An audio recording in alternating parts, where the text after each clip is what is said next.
WYD 2019 Panama കാഴ്ചയും കാഴ്ചപ്പാടുകളും എന്ന പ്രോഗ്രാമിലേക്ക് ഏവർക്കും സ്വാഗതം.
ലോക യുവജന സംഗമത്തിൻ്റെ വിശേഷങ്ങൾ ഇന്ന് നമ്മളുമായി പങ്കുവയ്ക്കുന്നത് ആലുവ പൊന്തിഫിക്കൽ സെമിനാരിയിലെ പ്രൊഫസറും KCBC തിയോളജിക്കൽ കമ്മീഷൻ്റെ സെക്രട്ടറിയുമായ ഫാദർ സ്റ്റാൻലി മാതിരപ്പള്ളി.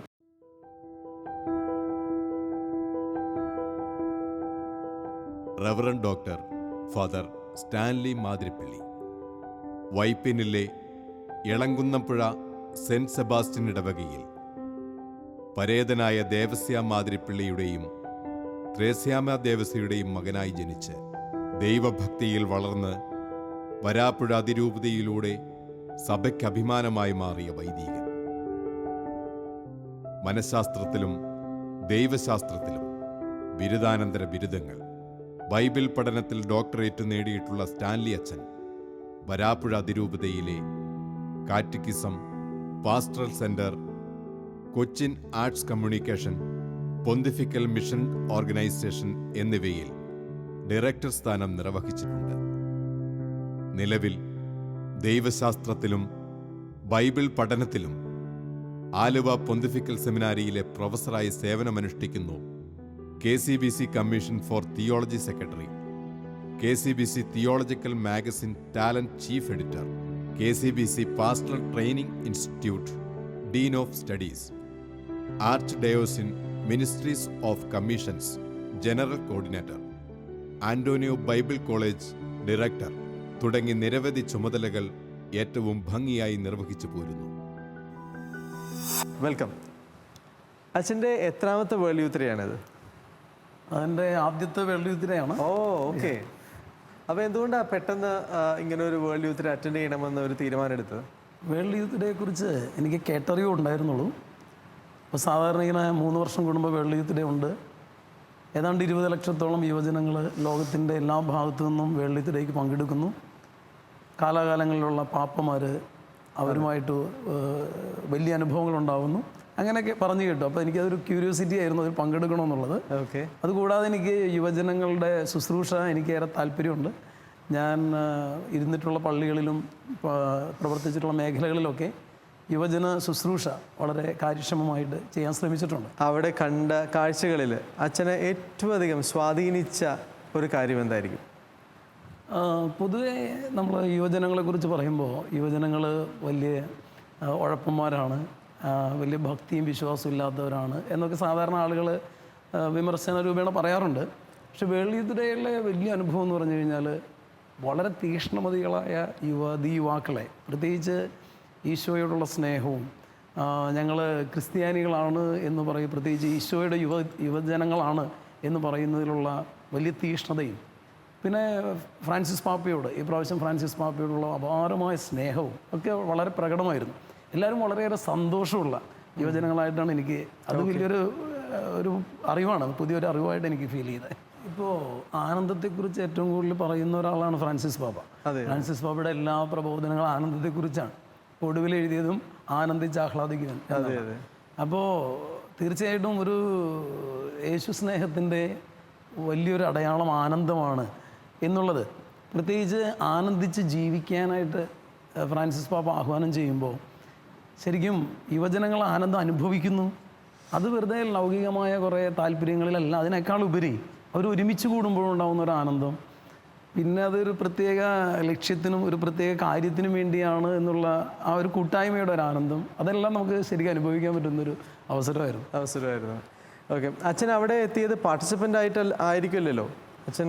ഞാൻ അവിടെ എത്തിയത് വോളണ്ടിയറായിട്ട് കൂടിയാണ്. വോളണ്ടിയറായിരുന്നു. ഓ, അപ്പോൾ അതിൻ്റെ ഒരുപാട് വിശേഷങ്ങൾ പറയാനുണ്ടാവുമല്ലോ. തീർച്ചയായിട്ടും. ഇവിടെ നിന്ന് വോളണ്ടിയേഴ്സായിട്ട് കേരളത്തിൽ നിന്ന് പോയത് ഞാനും ജോസ്മോൻ എന്ന് പറയുന്ന ഒരു സഹോദരനും കൂടെ ഉണ്ട്. ഞങ്ങൾ ഒരുമിച്ച് പോയത്. ഓക്കെ. അവിടെ ചെന്ന് കഴിഞ്ഞപ്പോൾ വൈദികരായിട്ട് മറ്റ് 4 രാജ്യങ്ങളിൽ നിന്ന് അവിടെ ഉണ്ടായിരുന്നു. അതിലൊന്ന് ഫിലിപ്പൈൻസിൽ നിന്നൊരു അച്ഛനുണ്ടായിരുന്നു, നൈജീരിയ എന്നൊരു അച്ഛനുണ്ടായിരുന്നു, ബ്രസീലിയൻ അച്ഛനുണ്ടായിരുന്നു, പിന്നെ പനാമയിൽ നിന്നൊരു അച്ഛനുണ്ടായിരുന്നു. ഞങ്ങൾ 5 വൈദികർ അവിടെ ഉണ്ടായിരുന്നു. അല്ല, വോളണ്ടിയേഴ്സ് ഏറ്റവും കൂടുതൽ പാനമയിൽ നിന്ന് തന്നെയായിരുന്നല്ലോ അല്ലേ? അൽമായരുടെ കൂട്ടത്തിൽ. അപ്പോൾ അവരുടെ സ്പാനിഷ് അല്ലേ അവരുടെ ഒഫീഷ്യൽ ഭാഷ? അപ്പോൾ ബേസിക്കലി എങ്ങനെയാണ് അച്ഛന് സ്പാനിഷ് അറിയാവോ? എനിക്ക് സ്പാനിഷ് അറിയില്ല, പക്ഷേ ഞാൻ ഇറ്റാലിയൻ എനിക്ക് അറിയാം. ഞാൻ ഇറ്റാലിയനിലാണ് പഠിച്ചത്. അതുകൊണ്ട് ഇറ്റാലിയൻ ഭാഷയായിട്ട് കുറേ ബന്ധമുള്ളതുകൊണ്ട് സ്പാനിഷ് സംസാരിക്കുന്നവർക്ക് മനസ്സിലാവും. അപ്പോൾ അതുകൊണ്ട് എളുപ്പമായിരുന്നു. പിന്നെ ഇംഗ്ലീഷ് സ്പീക്കിങ്ങിന് വേണ്ടിയിട്ടുള്ള ആളുകൾക്കാണ് കൂടുതൽ ഞാൻ സഹായിച്ചത്, ഒപ്പം ഇറ്റാലിയൻ സ്പീക്കിംഗ് ആയിട്ടുള്ള ആളുകൾക്ക് വേണ്ടി. അച്ഛൻ വോളണ്ടിയർ ആയിട്ടാണ് അവിടെ ചെന്നത്. അപ്പോൾ യൂത്തിൻ്റെ കൂടെയായിരുന്നു മെജോറിറ്റി ഓഫ് ദ ടൈം. അപ്പോൾ ഒരുപാട് അനുഭവങ്ങൾ എന്തായാലും ഉണ്ടായിട്ടുണ്ടാവും. അതിൽ ഏതെങ്കിലുമൊക്കെ ഒന്ന് ഞങ്ങളോട് ഷെയർ ചെയ്യാമോ? പ്രത്യേകിച്ച് ഞാനവിടെ ചെന്ന അന്ന് മിക്കവാറും യുവതിയുവാക്കളൊക്കെ എത്തിയിട്ടുണ്ടായിരുന്നു. അപ്പോൾ അവർ സംഘാടകർ വളരെ പ്രിപ്പയർഡ് ആണെങ്കിലും ഈ ആത്മീയമായ കാര്യങ്ങൾക്ക് അത്ര പ്രിപ്പറേഷൻ ഈ വോളണ്ടിയേഴ്സിന് വേണ്ടി ചെയ്തിരുന്നില്ല. ഒരു വൈകുന്നേരമൊക്കെ ആയപ്പോഴേക്കും ഞാനന്ന് കുർബാന ചൊല്ലിയിട്ടില്ലാത്തത് കൊണ്ട് ഒരു പ്രൈവറ്റ് മാസ് ചൊല്ലാം എന്നൊക്കെ വിചാരിച്ച് അങ്ങനെ ഇരിക്കുമ്പോഴാണ് കുറേ യുവതിയുവാക്കൾ എൻ്റെ അടുത്ത് വന്നിട്ട് പറഞ്ഞു, അച്ഛൻ ഞങ്ങളിന്ന് കുർബാന കൂടിയിട്ടില്ല, ഞങ്ങൾക്ക് വേണ്ടി ഒരു കുർബാന ചൊല്ലിത്തരുമെന്ന് ചോദിച്ചു. അപ്പോൾ ഞാൻ പറഞ്ഞു കുർബാന കൂടാതെ എല്ലാവരും വിളിക്കാൻ പറഞ്ഞു. അങ്ങനെ അന്ന് വൈകുന്നേരം എല്ലാവർക്കും വേണ്ടിയിട്ടൊരു കുർബാന ചൊല്ലാനായിട്ട് സാധിച്ചു. ഇറ്റാലിയൻ വോളണ്ടിയേഴ്സിന്. അത് ഇംഗ്ലീഷിലെ. അത് എല്ലാ ദിവസവും വേണമെന്ന് ഈ യുവതി യുവാക്കൾ ആവശ്യപ്പെട്ടുകൊണ്ട് അതവർ അറേഞ്ച് ചെയ്തിട്ടില്ലായിരുന്നു. എല്ലാ ദിവസവും വൈകുന്നേരങ്ങളിൽ കുർബാനയും ഒപ്പം തന്നെ ഒരു സ്പിരിച്വൽ ഷെയറിങ്ങും ഒക്കെ ഉണ്ടായിരുന്നു. വളരെ പാട്ടൊക്കെ പാടി വളരെ ആഘോഷമായിട്ട് നല്ലൊരു അനുഭവമായിരുന്നു. ആ ദിവ്യബലി തന്നെ എല്ലാവരും കൂടി ഒരുമിച്ച്. ഓക്കെ. അപ്പം ഞാനും മറ്റ് 4 അച്ഛന്മാരുണ്ടായിരുന്നല്ലോ. അപ്പം ഞങ്ങൾ മാറി മാറി ഓരോ ദിവസം കുർബാനയിലെ ഒരു മെസ്സേജ് കൊടുക്കുകയൊക്കെ ചെയ്യുമായിരുന്നു പല ഭാഷയിൽ. ഇംഗ്ലീഷിൽ ഞാൻ, വേറെ പലരും സ്പാനിഷിലും, അങ്ങനെ പല ഭാഷകളിലും. ഓ, അതുപോലെ ഈ വർഷത്തെ കുമ്പസാരക്കൂടുകൾ വലിയൊരു ചർച്ചാ വിഷയമായിരുന്നു. തീർച്ചയായും. കുറച്ച് തടവുപുള്ളികളാണ് അത് ഉണ്ടാക്കിയത്. 35ഓളം വരുന്ന തടവുപുള്ളികളാണ് കുമ്പസാരക്കൂടുകൾ ഉണ്ടാക്കിയത്. അച്ഛൻ കുമ്പസാരിപ്പിക്കാനായിട്ട് ഇരുന്നായിരുന്നോ? ഞാൻ 2 സ്ഥലത്തിരുന്നെന്ന് പറയാം. ഒന്ന് ഈ പാർട്ടിസിപ്പൻസിന് വേണ്ടിയിട്ടുള്ള കുമ്പസാരത്തിനും അതുകൂടാതെ വോളണ്ടിയേഴ്സിന് വേണ്ടിയിട്ടുള്ള കുമ്പസാരത്തിനും. നേരത്തെ പറഞ്ഞ പോലെ ഞങ്ങൾ 5 അച്ഛന്മാരായിരുന്നല്ലോ. അപ്പോൾ അവർക്ക് കുമ്പസാരിക്കാനായിട്ടുള്ള അവസരം ഞങ്ങൾ ഒരുക്കിയിരുന്നു. അപ്പോൾ അത് വലിയ അനുഭവമായിരുന്നു. അപ്പോൾ അവിടെ കുമ്പസാരിക്കാനായിട്ട് ഒത്തിരി പേര്, ഞങ്ങളുടെ തമ്മിലുള്ള അടുപ്പം കൊണ്ട് ഒത്തിരി പേര് തയ്യാറായി. വളരെ ഓപ്പണായിട്ട് കുട്ടികൾ കുമ്പസാരിച്ചു, വളരെ ആത്മാർത്ഥമായിട്ട് കുമ്പസാരിച്ചു. അപ്പോൾ അത് വലിയൊരു അനുഭവമായിരുന്നു. പിന്നെ എന്നെ സംബന്ധിച്ച് കുമ്പസാരം എന്ന് പറയുന്നത് എൻ്റെ ജീവിതത്തിൽ കുമ്പസാരത്തിന് ഒരു അത്ഭുതം സംഭവിച്ചിട്ടുണ്ട്. ആ ഒരു അനുഭവം എന്ന് പറഞ്ഞു കഴിഞ്ഞാൽ ഒരു 48 വർഷം കഴുത്തിൽ വലിയൊരു മുഴയുമായിട്ട് ജീവിച്ചൊരു മനുഷ്യൻ. അയാളൊരു ഹോസ്പിറ്റലിൽ അഡ്മിറ്റായി കിടക്കുന്ന സമയത്ത് ഞാനവിടെ ചെല്ലാനിട വന്നു. അപ്പോൾ അയാളുടെ ഭാര്യ അയാളെ കുമ്പസാരിപ്പിക്കണമെന്ന് പറഞ്ഞിട്ട് എന്നോട് ആവശ്യപ്പെടുകയുണ്ടായി. അപ്പം ഞാൻ അയാളുടെ അടുത്ത് കുമ്പസാരിപ്പിക്കാൻ ചെല്ലുമ്പോൾ ഇയാൾക്ക് കുമ്പസാരിക്കണ്ട. ഞാൻ പല രീതിയിലും ഇയാളെ കുമ്പസാരിക്കാൻ നിർബന്ധിച്ചു. കാരണം ഭാര്യ എന്നോട് പറഞ്ഞൊരു കാര്യമുണ്ട്, അയാൾ കുമ്പസാരിച്ചിട്ട് ഒത്തിരി വർഷങ്ങളായി. പിന്നീട് അന്വേഷിച്ചപ്പോൾ ഭാര്യയോട് വിശദമായിട്ട് ചോദിച്ചപ്പോൾ പറയാം, 48 വർഷമായി കുമ്പസാരിച്ചിട്ട്. ഈ കഴുത്തിലെ മുഴയ്ക്കും 48 വർഷം പഴക്കം. അങ്ങനെയായിരുന്നത്. അപ്പോൾ ഭാര്യയ്ക്ക് ഭയങ്കര നിർബന്ധം ഇയാളെ കുമ്പസാരിപ്പിക്കണമെന്ന്. കാരണം അന്ന് രാവിലെ ഇയാൾക്കൊരു ഓപ്പറേഷൻ ഉണ്ട്. അപ്പോൾ ഡോക്ടർ പറഞ്ഞിരിക്കുന്നത് ഭയങ്കര സീരിയസ് ആയിട്ടുള്ള അവസ്ഥയാണ്. കാരണം ഇത് പണ്ടേ ഓപ്പറേറ്റ് ചെയ്യേണ്ട ഒരു മുഴയായിരുന്നു. ഇയാൾ ഭയം കൊണ്ട് ചെയ്തില്ല. അപ്പോൾ ഈ സ്ത്രീയുടെ നിർബന്ധം കൊണ്ടാണ് ഞാൻ അയാളെ നിർബന്ധിച്ചത്. ഇയാൾ കുമ്പസാരിക്കാൻ തയ്യാറായില്ല, പക്ഷേ ഞാൻ അയാളെ നിർബന്ധിച്ച് കുമ്പസാരിപ്പിച്ചു. അയാൾ കുമ്പസാരിപ്പിച്ച് കഴിഞ്ഞപ്പോൾ അയാൾ ആദ്യം വലിയ ആത്മാർത്ഥമായിട്ടൊന്നും കുമ്പസാരിച്ചില്ല. പക്ഷേ ഞാൻ അയാളെ ഒരുക്കി കഴിഞ്ഞപ്പോൾ ദൈവസ്നേഹത്തെക്കുറിച്ചും പാപബോധത്തെക്കുറിച്ചും ഒക്കെ ഞാനിങ്ങനെ പറഞ്ഞു കഴിഞ്ഞപ്പോൾ അയാൾക്ക് വല്ലാതെ ഇത് ഒരു അനുഭവമായി. പരിശുദ്ധാത്മാവ് പ്രവർത്തിച്ചു എന്ന് പറയാം. അയാൾക്ക് വല്ലാത്ത അനുതാപമൊക്കെ വന്നു. കുമ്പസാരിക്കുന്ന സമയത്ത് അയാൾ വളരെ വാവിട്ട് കരഞ്ഞൊക്കെയാണ് അയാൾ കുമ്പസാരിച്ചത്. ആ കുമ്പസാരം കഴിഞ്ഞപ്പോൾ ഞാൻ അയാൾക്കുള്ള പ്രായശ്ചിത്തം ഒക്കെ അയാളുടെ കൂടെ നിന്ന് പ്രാർത്ഥനകളൊക്കെ ചൊല്ലി ആബ്സല്യൂഷനൊക്കെ കൊടുത്തിട്ട് ഞാൻ പോയി. അപ്പോഴാണ് ഈ സ്ത്രീ എൻ്റെ പുറകെ ഓടി വന്നിട്ട് എന്നെ തിരിച്ചു വിളിച്ചുകൊണ്ട് പോവുകയാണ്. വാർഡിലാണ് ഇയാൾ കിടന്നിരുന്നത്. അപ്പോൾ കുറച്ച് ആളുകളൊക്കെ അവിടെ ഉണ്ട്. ഞാൻ പോയപ്പോഴേക്കും എല്ലാവരും ഇയാൾക്ക് ചുറ്റും ഒരുമിച്ച് കൂടിയിരുന്ന് കരയാണ്. ചെന്നപ്പോൾ എന്താണെന്ന് വെച്ച് കഴിഞ്ഞാൽ ഈ കുമ്പസാരം കഴിഞ്ഞ ആ സമയത്ത്, ഞാനങ്ങോട്ട് പോയ ആ സമയത്ത് ഇയാളുടെ കഴുത്തിലെ മുഴ അത് അപ്രത്യക്ഷമായി പോയി. ഈ ഒരു അനുഭവം വേൾഡ് യൂത്തിലേക്ക് കുമ്പസാരിപ്പിക്കുമ്പോഴും എൻ്റെ മനസ്സിലുണ്ട്. അപ്പോൾ ലോകത്തിൻ്റെ വിവിധ ഭാഗങ്ങളിൽ നിന്ന് വന്നിട്ടുള്ള യുവതി യുവാക്കൾ സാധാരണ വേൾഡ് യൂത്തിരയിലെ കുമ്പസാരം വളരെ ശ്രദ്ധേയമായിട്ടാണ് ഞാൻ കേട്ടിട്ടുള്ളത്. അപ്പോൾ അവർ വളരെ താല്പര്യത്തോടു കൂടി കുമ്പസാരിക്കാൻ വരികയും കരഞ്ഞു കുമ്പസാരിക്കുന്ന ധാരാളം യുവതി യുവാക്കളെ ഞാൻ കണ്ടു. അപ്പോൾ അത് വലിയൊരു അനുഭവമാണ്. അപ്പോൾ നമുക്ക് സാധിക്കുന്ന രീതിയിൽ അവരെ സഹായിച്ചായിരുന്നു കുമ്പസാരിക്കുന്നത്. അപ്പോൾ കുമ്പസാരം വലിയൊരു അനുഭവമായിരുന്നു. എനിക്കും അതെ, അവിടെ പങ്കെടുത്ത ആളുകൾക്കെല്ലാം കുമ്പസാരം വലിയൊരു അനുഭവമായിരുന്നു. എന്നെ സംബന്ധിച്ചും ഒരു ചെറിയ അനുഭവമായത്, ഞങ്ങൾ ക്യാമറയുമായിട്ട് ഷാലോം വേൾഡിൻ്റെ ടീം ഇങ്ങനെ ട്രാവൽ ചെയ്യാണ്. അപ്പോൾ കുമ്പസാര കൂടുതൽ അറേഞ്ച് ചെയ്തിരിക്കുന്നതിൻ്റെ സൈഡിൽ കൂടെയാണ് ഞങ്ങളിങ്ങനെ പോകുന്നത്. അപ്പോൾ സൈഡിൽ നിന്ന് ഇങ്ങനെ ഒരു വഴിയുണ്ട്. ആ വഴിയിലൂടെ കുറേ പിള്ളേർ ഇങ്ങനെ കയറി ഇങ്ങനെ വരുന്നത് നമ്മൾ കാണുന്നുണ്ട്. പക്ഷേ ഈ കുട്ടികൾ മുഴുവൻ കരഞ്ഞിട്ടാണ് ഇവിടെ കയറി വരുന്നത്. ഞാൻ അപ്പോഴാണ് സൈഡിലേക്ക് നോക്കുന്നത്. കുമ്പസാരം കഴിഞ്ഞിട്ട് ഉള്ള തിരിച്ചുവരവിലാണ് ഈ കുട്ടികൾ കരഞ്ഞു പോകുന്നത്. അപ്പോൾ ഞാൻ ഓർക്കുമായിരുന്നു, ഇവരൊക്കെ എന്തൊരു ആത്മാർത്ഥതയിലാണ് കുമ്പസാരം ചെയ്യുന്നത്. അതിനുശേഷം ഞാൻ ദിവസങ്ങൾക്ക് മുമ്പ് ഞാൻ കുമ്പസാരിച്ചാണെങ്കിൽ കൂടെ അവിടെ വെച്ച് വീണ്ടും ഒന്ന് കുമ്പസാരിക്കാൻ, ഭയങ്കര സിൻസിയറായിട്ടൊന്ന് കുമ്പസാരിക്കാൻ വീണ്ടും എനിക്ക് ഒരു അവസരം കിട്ടി. ഒരു പ്രത്യേക ഒരു അഭിഷേകം അവിടെ കുമ്പസാരത്തിൽ ഉണ്ടായിരുന്നു എന്നുള്ളത് ഞാൻ പേഴ്സണലി അത് അനുഭവിച്ചറിഞ്ഞ ഒരാളാണ്. അപ്പോൾ എനിക്കറിയാം, അച്ഛൻ ആ കുമ്പസാരക്കൂട്ടിലിരിക്കുമ്പോൾ എന്തുമാത്രം ദൈവകൃപ അച്ഛൻ എന്താ പറയുക അവിടെ വന്നിരിക്കുന്ന മക്കളിലേക്ക് ഒഴുക്കി വിട്ടിട്ടുണ്ടായിരിക്കും. അതുപോലെ വെച്ചാൽ ഞാൻ ഏറ്റവും അധികം എന്നെ അത്ഭുതപ്പെടുത്തിയ ഒരു കാര്യം അവിടുത്തെ വൊക്കേഷൻ കൗണ്ടേഴ്സാണ്, ദൈവവിളി സ്റ്റാളുകൾ.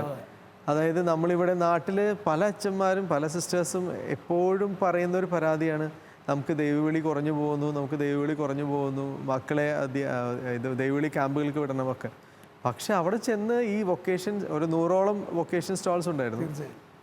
അവിടെയെല്ലാം ഞാൻ കണ്ടത് ഒരുവിധം സ്റ്റാളുകളെല്ലാം നിറഞ്ഞ് എഴുതാനിരിക്കുന്ന, അതായത് എൻറോൾ ചെയ്യാൻ ഒരുപാട് യുവജനങ്ങൾ, ഒരുപാട് പേര് ക്യൂ നിൽക്കുന്നതാണ് ഞാൻ കണ്ടത്.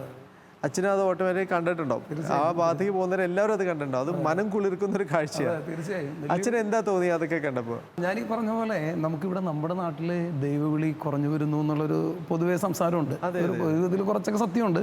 കാരണം മുൻകാലത്ത് ഉണ്ടായിരുന്ന ദൈവവിളി പോലെ അത്തരം അധികം പേരൊന്നും ഇപ്പോൾ ദൈവവിളിക്ക് വരുന്നില്ലെങ്കിൽ പോലും വരുന്ന ദൈവവിളികളൊക്കെ അത്യാവശ്യം പക്വതയുള്ള വിളികളാണ്. അവിടുത്തെ ഈ വേൾഡ് യൂത്ത് ഡേയിൽ പങ്കെടുക്കുമ്പോഴുണ്ടായിരുന്ന ദൈവവിളി ക്യാമ്പ്, ദൈവവിളിയിലെ സ്റ്റോളുകളും അതുപോലെ തന്നെ അവിടെ ഓടിക്കൂടുന്ന യുവതി യുവാക്കളൊക്കെ വലിയ കണ്ണിന് വളരെ കൗതുകം തരുന്നൊരു കാഴ്ചയായിരുന്നു.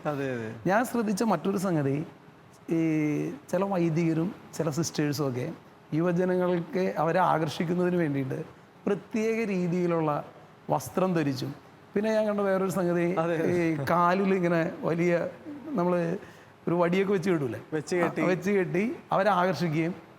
അപ്പോൾ ഈ യുവതി യുവാക്കൾ വൈദികരുടെ ജീവിതം എന്നൊക്കെ പറഞ്ഞാൽ ഇത്രയേറെ സന്തോഷിക്കുക, ഇത്ര ഫ്രീ ആകുകയൊക്കെ ചെയ്യുന്നു എന്ന് പറയുന്ന എല്ലാ സിസ്റ്റേഴ്സിൻ്റെ ജീവിതമൊക്കെ അത് അവർക്കൊരു അത്ഭുതമായിരുന്നു. അപ്പോൾ അവർക്ക് അത്ഭുതകരമായ രീതിയിൽ അല്ലെങ്കിൽ അവരെ ആകർഷിക്കാൻ പറ്റുന്ന രീതിയിലുള്ള കാഴ്ചകളാണ് നമ്മളും കാണുക. അപ്പം എനിക്കൊരു അത്ഭുതമായിരുന്നു, എങ്ങനെ ഈ സിസ്റ്റേഴ്സൊക്കെ ഇത്ര ഫ്രീ ആയിട്ട് ഈ രീതിയിലൊക്കെ അവരോട് പെരുമാറുന്നു.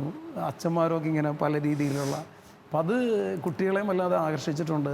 ദൈവവിളിക്ക് അത് ഒത്തിരി പ്രേരണ നൽകിയിട്ടുണ്ട്. ദൈവവിളി സ്റ്റോളുകളൊക്കെ ഒത്തിരി പേര് ആകർഷിച്ചിട്ടുണ്ട്. പ്രത്യേകിച്ച് ഞാൻ പറഞ്ഞല്ലോ, വോളണ്ടിയേഴ്സായിട്ട് ഞങ്ങൾ പങ്കെടുക്കുന്ന സമയത്തും എന്നോട് പേഴ്സണലി ഒത്തിരി പേര് കൗൺസിലിങ്ങിനും മറ്റുമൊക്കെ വരുമ്പോൾ പലരും സന്യസ്ത ജീവിതത്തിലേക്കും വൈദിക ജീവിതത്തിലേക്കും ഒക്കെ താല്പര്യമുള്ളവരാണ്. അത് വലിയൊരു കാര്യമായിരുന്നു. അങ്ങനെ കേൾക്കുന്നതിന് ഒരു സന്തോഷമായിരുന്നു. കുട്ടികളുടെ ഇടയിൽ കുറേ ബൈറ്റ്സ് ഒക്കെ എടുക്കാൻ വേണ്ടി ഇങ്ങനെ പോകുന്നതിനിടയിൽ മെക്സിക്കോയിൽ നിന്നുള്ള ഒരു 3-4 പെൺകുട്ടികൾ നല്ല കൂളിംഗ് ഗ്ലാസും എല്ലാം വെച്ച് ഭയങ്കര ഫാഷനബിൾ ആയിട്ടുള്ള പിള്ളേരാണ്. പക്ഷേ അവരുമായിട്ട് സംസാരിച്ചപ്പോൾ എനിക്ക് മനസ്സിലായത്, പെരിഫറലി അവരങ്ങനെയുള്ള കുറേ സംഭവങ്ങളൊക്കെ ചെയ്തിട്ടുണ്ടെങ്കിലും ഇവർ സംസാരിക്കുന്ന എല്ലാ കാര്യങ്ങളും കർത്താവിൻ്റെ സ്നേഹവുമായിട്ട് ഭയങ്കര അടുത്ത ബന്ധമുള്ള കാര്യങ്ങളാണ്.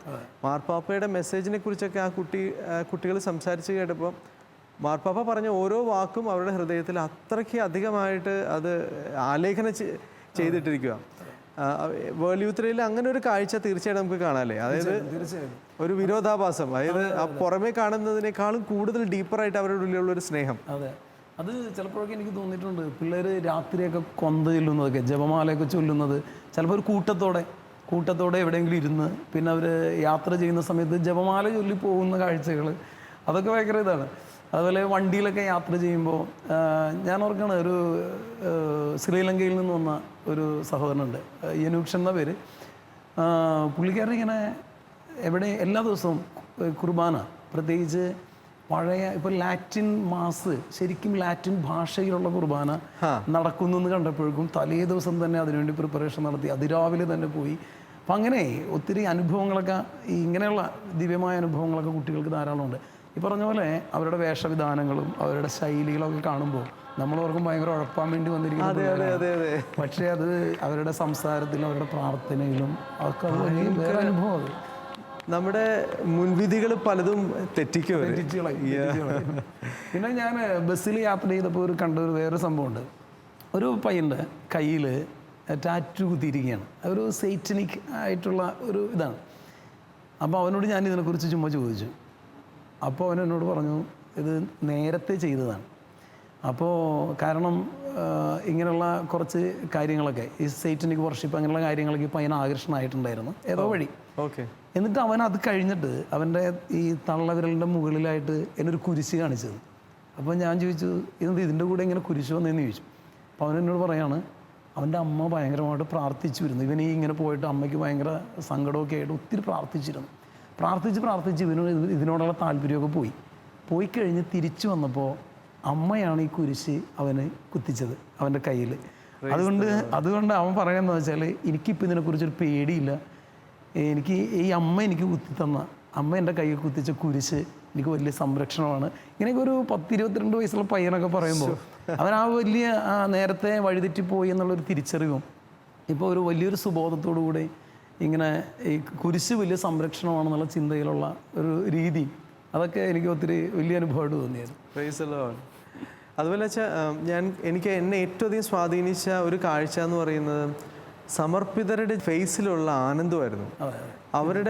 അവിടെ വന്ന എല്ലാ സമർപ്പിതരും, വൈദികരും, സിസ്റ്റേഴ്സും, ബ്രദേഴ്സും എല്ലാവരും, they were so joyful. എന്നെ ഏറ്റവും അധികം സ്വാധീനിച്ച അതായിരുന്നു. ഈ നമ്മുടെ നാട്ടിൽ കാണാത്തൊരു കാഴ്ചയാണ് ശരിക്കും. ആ ഒരു ജോയ്ഫുൾ ബീയിങ്, അത് ഭയങ്കര. അത് മാത്രമല്ല, അതുകൊണ്ടായിരിക്കണം അത്രയ്ക്കും അധികം അൽമായർ കുട്ടികൾ അവിടെ വന്ന് ഇതുപോലെ ഈ വൊക്കേഷനിലേക്ക് ആകർഷകരാകുന്നതെന്ന് എനിക്ക് തോന്നിപ്പോയി. അല്ല അച്ഛനത് തോന്നിയിട്ട് കാണില്ലേ? കാരണം ഭയങ്കര. ഇപ്പോൾ പ്രത്യേകിച്ച് ഫൈനൽ ഡേ സൺഡേ ആയിരുന്നല്ലോ, അതിൻ്റെ തലേ ദിവസം ശനിയാഴ്ച വിജിലുണ്ടായിരുന്നു. അപ്പോൾ ആ വിജിലിൽ 2 സെക്ടറിൽ മുഴുവനും വൈദികരായിരുന്നു. അപ്പോൾ ആ സെക്ടറിൽ രാത്രി അപ്പോൾ സ്ലീപ്പിംഗ് ബാഗൊക്കെ ഉണ്ട്. ആ സ്ലീപ്പിംഗ് ബാഗിലൊക്കെ വൈദികരെല്ലാവരും ഇങ്ങനെ സെക്ടറിൽ വെറുതെ പുല്ലിൽ ഉറങ്ങുകയല്ല, രാത്രിയിൽ വിജിലിൽ പ്രാർത്ഥനയൊക്കെ ഉണ്ടായിരുന്നു, ജാഗരണ പ്രാർത്ഥനയൊക്കെ ഉണ്ട്. അപ്പോൾ ആദ്യം എല്ലാവരും ജപമാല ചൊല്ലിയും മരിയ ഗീതങ്ങൾ ആലപിച്ചും അതുപോലെ തന്നെ ഡാൻസ് കളിച്ചും വൈദികരെല്ലാവരും. മറ്റ് സെക്ടറിൽ സിസ്റ്റേഴ്സ്, ഇവിടെയൊക്കെ വൈദികർ. അപ്പോൾ യുവതിയുവാക്കളൊക്കെ പുറകിലുണ്ട്, മറ്റ് സെക്ടറിലൊക്കെ ഉണ്ട്. അപ്പോൾ അവിടെ എല്ലാം കഴിഞ്ഞിട്ട് അവിടെ തന്നെ കിടന്നുറങ്ങലും വലിയ അനുഭവം വരുന്നത്. അപ്പോൾ അതും ഈ പറഞ്ഞ പോലെ വൈദികർക്കൊക്കെ ഇങ്ങനെ വളരെ ഫ്രീ ആയിട്ട് ഒരുമിച്ച് നൃത്തം ചെയ്യാനും ഒരുമിച്ച് സന്തോഷിക്കാനും ഒരുമിച്ച് പാടാനും ഒക്കെ കഴിഞ്ഞു എന്നുള്ളത് വലിയൊരു അനുഭവം. ഫാത്തിമ മാതാവിൻ്റെ രൂപം വഹിച്ചുകൊണ്ടുള്ള ഒരു പ്രദക്ഷിണം ഉണ്ടായിരുന്നു. Oh my Jesus. യൂത്ത് എന്താ പറയുക, പലരും കൊന്ത ചൊല്ലി മാതാവിനെ പിൻചെല്ലുന്നത് കാണുമ്പോൾ ഭയങ്കര സന്തോഷം നമുക്ക് ഫീൽ ചെയ്യും. അച്ഛൻ ആ ഭാഗങ്ങളിലുണ്ടായിരുന്നു, ആ ഭാഗത്തുണ്ടായിരുന്നു. തീർച്ചയായിട്ടും. അത് 2-ാം ദിവസമായിരുന്നു മാതാവിൻ്റെ രൂപം അവിടെ കൊണ്ടുവരുന്നത്. അപ്പോൾ അങ്ങനെ കുരിശ് ഒരു പ്രയാണം പോലെ തന്നെ ഫാത്തിമ മാതാവിൻ്റെ രൂപവും വെച്ചുള്ളൊരു പ്രയാണം. അത് ഈ യുവതിയുവാക്കളുടെ ആവേശം, ഈ രൂപം കൊണ്ടുവരുന്നതിന്, അതെടുക്കുന്നതിന്, പ്രദക്ഷിണമായിട്ട് മുന്നോട്ട് കൊണ്ടുപോകുന്നതിന് ഓരോ സമയത്തും പ്രത്യേക പ്രാർത്ഥനകൾ നടത്തുമ്പോൾ മറ്റ് ഇത് കൊണ്ടുപോകുന്നവർ എല്ലാവരും ഇങ്ങനെ ഉറ്റുനോക്കുന്നു. ബാക്കിയുള്ളവരൊക്കെ കൈയടിച്ചും പാട്ടുപാടിയും ഒക്കെ അതിൽ പങ്കുചേരുന്നു. അപ്പോൾ മാതാവിനോടുള്ള ഭക്തി പ്രത്യേകിച്ച് എനിക്ക് തോന്നിയത് ഫ്രാൻസിസ് പാപ്പ വന്നതിന് ശേഷം ഈ വേൾഡ് യൂത്ത് ഡേക്ക് പങ്കെടുത്തപ്പോഴും ആദ്യം തന്നെ അദ്ദേഹത്തിൻ്റെ ഓപ്പണിംഗ് ഡേയിലുള്ള അദ്ദേഹത്തിൻ്റെ മീറ്റിംഗ് ഉണ്ടായിരുന്നല്ലോ യുവതി യുവാക്കളുമായിട്ട്. ആ സമയത്തും മരിയൻ സംരക്ഷണത്തിന് എല്ലാവരെയും ഏൽപ്പിച്ചുകൊണ്ട് ഫ്രാൻസിസ് പാപ്പ പ്രാർത്ഥിച്ചായിരുന്നു. അപ്പോൾ അതൊക്കെ അത് പ്രത്യേകം എടുത്ത് അത് പ്രാർത്ഥിച്ചായിരുന്നു. അപ്പോൾ അതുകൊണ്ട് തന്നെ ഈ ഫാത്തിമ മാതാവിൻ്റെ സംരക്ഷണത്തിൻ്റെ കീഴിലാണ് എല്ലാ യുവതി യുവാക്കളും എന്നുള്ള ചിന്ത ഹൈലൈറ്റ് ചെയ്യപ്പെട്ട ഒന്നാണ് അവിടെ. അപ്പോൾ അതുകൊണ്ട് ഈ മരിയൻ ഭക്തി പല രീതിയിലും യുവതി യുവാക്കൾ ഒത്തിരിയേറെ ആകർഷിക്കുകയും ഒത്തിരിയേറെ അതിലേക്ക് അവരെ മുന്നോട്ട് വരാനായിട്ട് സഹായിക്കുകയും ചെയ്തിട്ടുണ്ട് എന്ന് എനിക്ക് തോന്നുന്നു. ഓക്കെ. കർദിനാൾ ടക്സൺ അറ്റൻഡ് ചെയ്ത ഒരു പരിസ്ഥിതിയെക്കുറിച്ചുള്ള സെമിനാറിൻ്റെ അവിടെ ഞാൻ ഉണ്ടായിരുന്നു. അപ്പോൾ അച്ഛനും അവിടെ ഉണ്ടായിരുന്നു അല്ലേ? അപ്പോൾ അവിടെ വെച്ച് ഈ സഭ എന്താണ് ഉദ്ദേശിക്കുന്നത്? അതുപോലുള്ള സെമിനാർ, ഇതുപോലുള്ള ഇവൻറ്റുകളിൽ കൊണ്ടുവരുന്നതിൻ്റെ ഒരു പർപ്പസ് എന്താണ്? ഈ വേൾഡ് യൂത്ത് ഡേയുള്ള വലിയൊരു വിഷയമായിരുന്നു പരിസ്ഥിതി. പ്രത്യേകിച്ച് വോളണ്ടിയേഴ്സായിട്ട് ഞങ്ങളായിരിക്കുന്ന സമയത്ത് പരിസ്ഥിതിയെ സംബന്ധിക്കുന്ന ഒത്തിരിയേറെ ക്ലാസ്സുകൾ, ഇതുകൂടാതെ ഒത്തിരിയേറെ ക്ലാസ്സുകളുണ്ടായിരുന്നു അവിടെ ഞങ്ങൾ ചെന്നതിന് ശേഷം. അപ്പോൾ ഈ യുവതി യുവാക്കൾക്കെല്ലാം ബോധവൽക്കരണം കൊടുക്കത്തക്ക രീതിയിലുള്ള പല സെമിനാറുകളും പല സമയത്തും പരിസ്ഥിതിയെക്കുറിച്ചുണ്ടായിരുന്നു. ഓക്കെ. പിന്നെ ഞങ്ങളവിടെ പല നദികളുടെ തീരങ്ങളും ഒക്കെ ഈ വോളണ്ടിയേഴ്സ് ഒരുമിച്ച് പോയിട്ട് ക്ലീൻ ചെയ്തായിരുന്നു. അങ്ങനെ അതൊക്കെ ഒരു പ്രായോഗികമായിട്ട് കുറേ കാര്യങ്ങൾ അങ്ങനെ ചെയ്യുന്നതിന് ഈ ക്ലാസ്സുകൾക്ക് ശേഷം. ഓക്കെ. അപ്പോൾ പരിസ്ഥിതി വലിയൊരു വിഷയമായിരുന്നു. ഇതുകൂടാതെ ലാറ്റിൻ അമേരിക്കൻ പാർലമെൻറ്റ് ഈ വേൾഡ് യൂത്ത് ഡേയുമായി ബന്ധപ്പെട്ട് അതിൻ്റെ മുന്നോടിയായിട്ട് നടന്നു. അപ്പോൾ ആ സമയത്ത് പരിസ്ഥിതിയായിരുന്നു പ്രധാനപ്പെട്ട ഒരു വിഷയമായിട്ട് അവിടെയും സംസാരിച്ചത്. ഈ കാർഡിനൽ ടാക്സിൻ്റെ ഒരു പേപ്പർ അതിലുണ്ടായിരുന്നു. അപ്പോൾ അദ്ദേഹം ഈ പരിസ്ഥിതിയെക്കുറിച്ച് പറഞ്ഞ നല്ല കുറേ ശ്രദ്ധേയമായ ചിന്തകളുണ്ട്. അതിലൊന്ന് അദ്ദേഹം പറഞ്ഞത് ഇങ്ങനെയാണ്, അതായത് പരിസ്ഥിതിയുടെ നാശം അല്ല പരിസ്ഥിതി നശിക്കുന്നു എന്ന് പറയുന്നത് വലിയ വലിയ കാര്യങ്ങൾ ചെയ്തുകൊണ്ട് മാത്രമല്ല, മറിച്ച് നമ്മൾ ചെയ്യുന്ന കൊച്ചു കൊച്ചു കാര്യങ്ങളിൽ പോലും അത് ലോകത്തിൻ്റെ ഏത് ഭാഗത്തു നിന്ന് ആര് പ്രകൃതിക്ക് ദോഷം ഹാനി സംഭവിക്കുന്ന രീതിയിൽ എന്ത് ചെയ്താലും അത് ലോകം മുഴുവനുള്ളവരെ ബാധിക്കുന്നു എന്നുള്ളതാണ്. അതായത് പരിസ്ഥിതിയുടെ നാശത്തിന് ഒരു സാർവത്രിക ഭാവം ഉണ്ടെന്നാണ് അദ്ദേഹത്തിൻ്റെ പ്രധാനപ്പെട്ട ഒരു പോയിൻ്റായിട്ട് വന്നത്. ഫ്രാൻസിസ് പാപ്പയുടെ പരിസ്ഥിതിയെ സംബന്ധിക്കുന്ന ലൗദാത്തോ സി എന്ന് പറയുന്ന പ്രബോധനത്തിൻ്റെ വെളിച്ചത്തിലായിരുന്നു അദ്ദേഹം ക്ലാസ് എടുത്തത്. അതെ. അപ്പം അത് ലോകം മുഴുവനും ഈ പരിസ്ഥിതി സംരക്ഷണത്തിന് വേണ്ടിയിട്ട് മുന്നോട്ട് വരണം എന്നൊരു ആഹ്വാനം ഈ വേൾഡ് യൂത്ത് ഡേയിലൂടെ സഭ നൽകുന്നുണ്ട് എന്ന് ഞങ്ങൾക്ക് ബോധ്യം വന്നു. അതിന് യുവതി യുവാക്കളൊക്കെ അതിൻ്റെ വോളണ്ടിയേഴ്സായിട്ട് ഈ പരിസ്ഥിതി സംരക്ഷണത്തിൻ്റെ വോളണ്ടിയേഴ്സായിട്ട് ഈ ലോക യുവജന ദിനം കഴിഞ്ഞാലും ലോകത്തിൽ എവിടെയായിരുന്നാലും അവർ പ്രവർത്തിക്കണം എന്ന് ഈ സെമിനാർ ആഹ്വാനം ചെയ്തായിരുന്നു. ഒരു വൈദികൻ എന്ന നിലയിൽ അവിടെ വന്നിട്ടുള്ള വോളണ്ടിയേഴ്സിനായിരിക്കാം അല്ലെങ്കിൽ പാർട്ടിസിപ്പൻസിനായിരിക്കാം ദൈവവിളിയിലേക്ക് ഒന്ന് കൈപിടിച്ച് ഉയർത്താനായിട്ട് ഒരു അവസരം കിട്ടിയോ? സത്യം പറഞ്ഞാൽ അത് കിട്ടിയെന്ന് പറയാം. കാരണം എന്താ വെച്ച് കഴിഞ്ഞാൽ എനിക്കത് കൂടുതൽ കിട്ടിയത് ഈ വോളണ്ടിയേഴ്സായിട്ട് ഉള്ള സമ്പർക്കത്തിലൂടെയാണ്. കാരണം വേൾഡ് യൂത്ത് ഡേ 5 ദിവസത്തെ പരിപാടിയിൽ നമുക്ക് അത്രയും അടുക്കാൻ പറ്റൂല. പക്ഷെ വോളണ്ടിയേഴ്സ് ആയിരിക്കുന്ന സമയത്ത് ഈ 3000 യുവതി യുവാക്കൾ ഞങ്ങളുടെ കൂടെയാണ്. അപ്പോൾ അവർ എന്നോട് വൈദിക ജീവിതത്തെക്കുറിച്ചൊക്കെ ചോദിച്ചറിഞ്ഞായിരുന്നു, അതിൻ്റെ സന്തോഷവും അതിൻ്റെ രീതികളും ഒക്കെ. അപ്പോൾ വൈദിക ജീവിതത്തിലേക്ക് കടന്നു വരുന്നതിന് താല്പര്യമായിട്ട് നിൽക്കുന്നവരുണ്ട്, ഇതെന്താണെന്ന് അറിയാൻ വേണ്ടിയിട്ട് ഒരു തീരുമാനം എടുക്കാൻ പറ്റാതെ നിൽക്കുന്നവരൊക്കെ ഉണ്ട്. ഒരു പനാമക്കാരനും ഒരു കനേഡിയനും, അവർ രണ്ടുപേരെയും എനിക്ക് ഇതിലേക്ക് കൊണ്ടുവരാനായിട്ട് സാധിച്ചു എന്ന് പറയാം. ഒരു ബോധ്യം കൊടുക്കാൻ, സന്യാസ ജീവിതത്തെക്കുറിച്ചും വൈദിക ജീവിതത്തെക്കുറിച്ചൊക്കെ കൃത്യമായ ഒരു ബോധ്യം കൊടുക്കാനും ഒരു തീരുമാനം എടുക്കാൻ അവരെ സഹായിക്കുന്നതിനും കഴിഞ്ഞു. Praise the Lord. അവിടേക്ക് ചെന്നതിൻ്റെ ഒരു വലിയ ഒരു ഫ്രൂട്ട് അത് തന്നെയാണ് അല്ലേ? അച്ഛനെ ശ്രമിച്ചുകൊണ്ടിരിക്കുന്ന ഒരുപാട് പേര് ഇപ്പോൾ ശാലോം ടി വിയിലുണ്ട്. അവരോട് അച്ഛന് ഈ വേൾഡ് യൂത്ത് ഡേയുടെ സംബന്ധിച്ച് എന്താണ് പറയാനുള്ളത്? നമ്മുടെ യുവതി യുവാക്കളോട് എനിക്ക് പറയാനുള്ളത്, ഫ്രാൻസിസ് പാപ്പ വേൾഡ് യൂത്ത് ഡേയിൽ പങ്കെടുത്ത യുവതി യുവാക്കളോട് പറഞ്ഞൊരു കാര്യമുണ്ട്, ഒന്നിനെക്കുറിച്ച് നിരാശപ്പെടേണ്ട. പ്രത്യേകിച്ച് ഈ കാലഘട്ടത്തിൽ പലതിനെക്കുറിച്ച് നിരാശയോടെ ജീവിക്കുന്ന ധാരാളം യുവതി യുവാക്കളുണ്ട്. പക്ഷെ ഫ്രാൻസിസ് പാപ്പ പറയുന്നത് ആനന്ദിക്കുക എന്നുള്ള, നമുക്ക് നമ്മുടെ ഉള്ളിലുള്ള ഒത്തിരിയേറെ കൃപ, ദൈവിക കൃപയുണ്ട്, വലിയ പ്രത്യാശയുണ്ട്. അപ്പോൾ അതുകൊണ്ട് ആ ദൈവിക കൃപയിൽ ആശ്രയിച്ച് ആനന്ദം കളയാതെ സൂക്ഷിക്കുക. ഈശോ കൂടെ ഉണ്ടെന്നുള്ള വലിയൊരു ധൈര്യം എപ്പോഴും ഉണ്ടാവുക. അപ്പം അതുകൊണ്ട് എന്ത് ജീവിതത്തിൽ സംഭവിച്ചാലും നിരാശപ്പെടേണ്ട, അതിനൊക്കെ ഓവർകം ചെയ്ത് മുന്നോട്ട് വരാനായിട്ടുള്ള കഴിവ്, കൃപ തമ്പുരാൻ തരും എന്നുള്ളൊരു പ്രത്യാശ എപ്പോഴും വെടിയാതെ സൂക്ഷിക്കുക. അച്ഛാ, ഒരു വൈദികൻ്റെ കാഴ്ചപ്പാടിലൂടെയാണ് ഈ ഒരു എപ്പിസോഡ് മുഴുവൻ കടന്നുപോയത്. അച്ഛൻ ഷെയർ ചെയ്ത പല കാര്യങ്ങളും അത് ഒരുപാട് പേർക്ക് ഇൻസ്പിറേഷനായിരുന്നു.